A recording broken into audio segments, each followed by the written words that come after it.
Halo RSV Gang, balik lagi di YouTube channel RSV Helmet bersama Gugus Ali. Jadi kali ini kita akan membahas 7 bahasa tubuh yang biasa digunakan untuk berkomunikasi ke pemotor lainnya. Simak video sampai habis.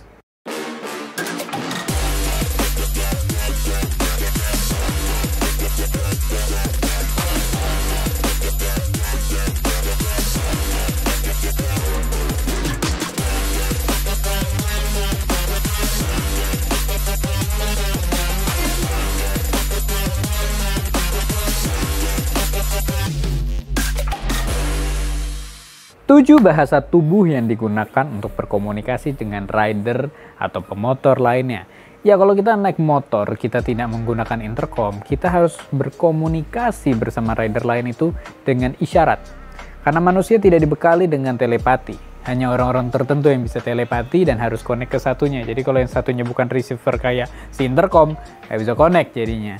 Jadi ini adalah 7 bahasa tubuh yang digunakan. Yang pertama, menggunakan kaki kiri atau kanan untuk membentang. Jika kaki kiri yang bentang berarti ada rintangan di kiri. Dan juga sebaliknya jika kaki kanan yang bentang.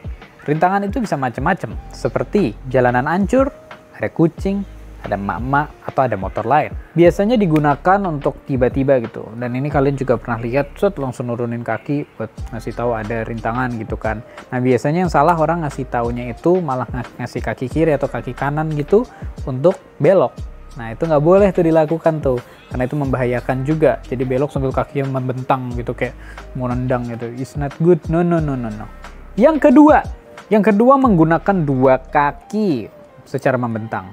Gimana tuh? Biasanya digunakan untuk menjelaskan ada rintangan di tengah jalur rider yang ngasih tahu. Jadi rintangannya bisa macam-macam. Biasanya kalau yang udah 2 kaki gitu berarti sudah tidak bisa dihindari. Karena kalau yang tadi di awal menggunakan 1 kaki tinggal belok, ada di kanan, ada yang di kiri. Tapi kalau sudah dua-duanya berarti seluruh jalannya itu terpenuhi rintangan. Biasanya jalanan hancur atau bisa genangan atau banjir gitu. Itu udah nggak bisa berhenti. Jadi mau nggak mau lewatin, nikmatin deh gitu loh. Yang ketiga, memberikan kode tangan untuk melambatkan kecepatan saat touring ataupun saat riding bareng-bareng. Biasanya gerakan ini naik turun tangan. Nah itu biasanya dilakukan itu untuk ngasih tahu semuanya biar lebih pelan dan ngebut-ngebut, tahan maju, tahan dulu, gitu-gitu loh. Yang keempat, gerakan untuk memberitahu rider berhenti. Gimana tuh? Gerakan kepalkan tangan dan ke atas. Ini untuk memberitahu belakang untuk berhenti. Jadi biasanya kalian kalau ngeliat begini ya kan gayanya. Nah itu biasanya untuk stop gitu, nanti semuanya stop. Yang belakangnya juga biasanya ngikutin juga untuk stop. Untuk ikut stop juga. Yang kelima, kasih tahu harus isi bensin. Biasanya para rider memberitahu kepada pemimpin touringnya atau ke temennya itu dengan nunjuk tangki. Boy, tangki gitu kan, bukan nunjuk tangki temennya, tapi tangkinya dia. Harus isi bensin nih. Nah itu biasanya dilakukan, akhirnya semua berhenti untuk isi bensin. Biasanya kode seperti itu. Karena kalau udah nunjuk tangki pasti semuanya paham. Ini bensinnya kosong nih. Yang keenam, memberi informasi tentang bahaya di jalan. Tidak menggunakan kaki. Ini menggunakan tangan, biasanya dengan telunjuk, awas, set. Atau biasanya telunjuk ini bergunanya itu biasanya untuk menunjukkan yang lebih jauh. Kalau tidak bisa dijangkau dengan kaki, biasanya nunjuk, awas, set, awas, set, awas. Itu biasanya untuk menginformasikan ya yang rintangan yang lebih jauh.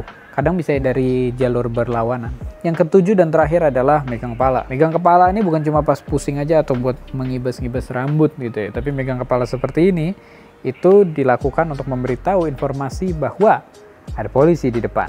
Siapkan diri Anda, mental Anda, surat-surat Anda. Jadi SIM Anda juga, jadi emang harus menyiapkan. Tapi kalau di luar negeri juga ada beberapa yang bukan begini. Tapi ada yang ngasih taunya dengan telunjuk. Nah, tapi itu beda-beda ya. Lebih generalnya sih ya begini. Oke, RSV Gang, jadi itu sedikit pembahasan tentang kode-kode para rider untuk menentukan informasi, alert, pokoknya tentang riding di jalan raya.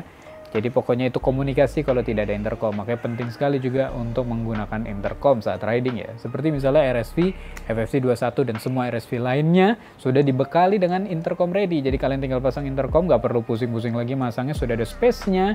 Jadi kalian bisa riding kemana aja, mau pakai kode juga bisa, atau kalian mau pakai intercom juga bisa.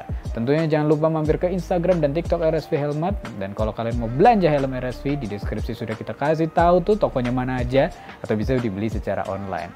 Jadi itu aja dari kita RSV Gang, sampai jumpa di video selanjutnya. Jangan lupa like, comment, share, dan subscribe. Goodbye.